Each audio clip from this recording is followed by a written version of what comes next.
Hi mga love! So meron tayong ikalawang hirit sa tag-init. So mag-swimming naman tayo. Pero this time kasama ko yung aking mga students. So alat bis muna tayo! So mga loves, ito yung outfit natin for today's swimming para sa ikalawang hirit sa tag-init with my students. Babush! Kita-kit sa resort! Hey love! So dito na tayo. Kararating ko lang. So haggard. Mga ilang minutes din yung biyahe. I think mga 10 to 15 minutes din from bahay. So here na us. Pasok na tayo sa resort. Tara! Ayan mga love. So papasok na tayo sa resort. So ang pangalan pa ng resort na to ay Ulala Paradise Spring Resort. Matatagpuan siya sa Mulad Bukad Grande, Kinubatan, Albay. So, matagal na siyang resort. Actually, high school pa ako nung pumupunta. Nag-swimming din ako, kasama ko yung mga classmate and tropa ko dito. So, dati na siyang maganda. Mas pinaganda pa siya ngayon. So, ngayon, sinama ko dito yung mga students ko para makarating naman sila dito sa Ginubatan at sa resort na to. So, sinamahan ko sila at syempre, para mag-enjoy na din. So, ang entrance dito mga loves is 100 lang. Mapa-adult or mapabata, same lang na 100. So, yung kanilang cottage nagsisimula sa 1,000 to 5,000 pesos. Ganon. So, syempre, kinuha namin yung 1,000 lang, hindi namin kayo mayaman. Small cottage lang yung kinuha namin. But then, alam nyo ba mga loves, nakita nung isang caretaker, o hindi ko alam kung caretaker or nagbabantay doon, na nakita nilang sisiksikan yung mga bata doon sa small cottage, kaya pinalipat na lang sa medyo malaking cottage. Wow! Ang bait naman, shout out po sa nagpalipat po sa mga students ko ng cottage sa medyo malaki kasi naawa dahil masikip. Thank you po. So ayan, dire-diretso pa rin kami punta sa cottage namin. So ang ganda talaga ng view dito sa Ulala, no? Ayan. So maraming puno, maraming plants, as in napaka-peaceful. So, ito yung resort na babalik-balikan mo talaga. Kung saan yung tubig niya talaga flowing, refreshing, gano'n. So, wala kang maaamoy na chlorine. Yun yung, yung after mag-swimming, hindi mo feel na nangitim ka. Ganda. So, nga, medyo malayo talaga. Medyo malayo talaga from gate hanggang punta sa cottage namin yung distance. So, ayan na yung cottage namin na medyo malaki, A7. Binigay sa amin na cottage. So, ayan, yun yung hinanda ng mga students ko. Pakwan, gulay na langka, chicken, at saka yun. Ako yung nagluto ng lumpia, and then yung coffee gel. So, happy-happy naman ang aking mga anak.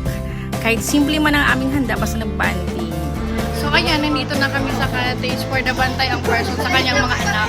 Ayun talaga yun! Hey!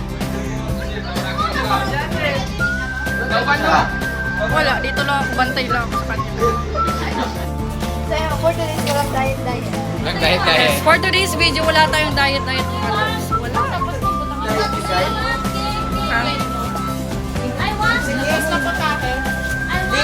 Chicken check, gulay na lang ka check, lumpia. And then meron kami pakwan.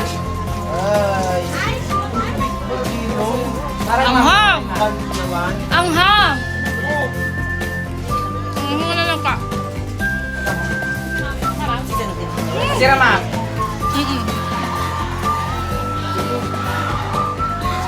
So ayan, nilamon-lamon na ng person para na makapag-ikot-ikot na. Kaya naman after natin kumain, ikot na tayo sa buong resort. Ito yung isang resort na malapit sa may gate. So ayan, libutin natin. Kita nyo yan? So ang ganda niya, di ba? Then ito, pababa tayo sa isang napakalaki pang pool. So nakikita nyo naman, di ba mga loves? Ang ganda talaga ng ng surroundings ng Ulala. Alam niyo ba yung tubig na yun, as in napaka-presko, napakalamig. So meron din sila napakahabang slides, may iba't ibang color yan, may red, green, yellow, and blue. So yung pag-open ng slides na yan, yun, may time 2 to 3 hours lang, at may days din na open, may days din na hindi open para sa lahat. So yun naman yung kiddie pool nila. So diba, ang ganda ng view. Yung 100 pesos mo, sulit na sulit. So, syempre, yung mga anak ko, hindi na yan magpapakabog. Mag-swim na sila.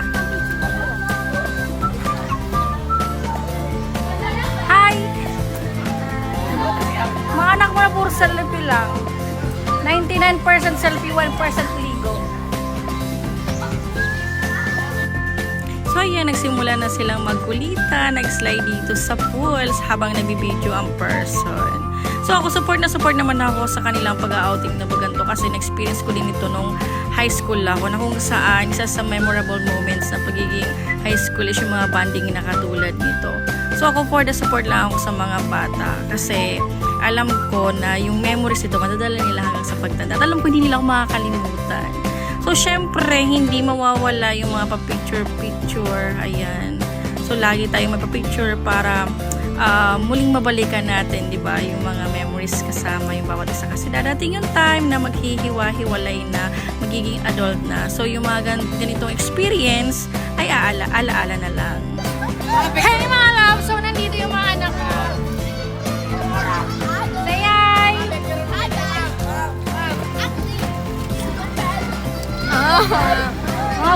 Mga piling poging mga anak ko.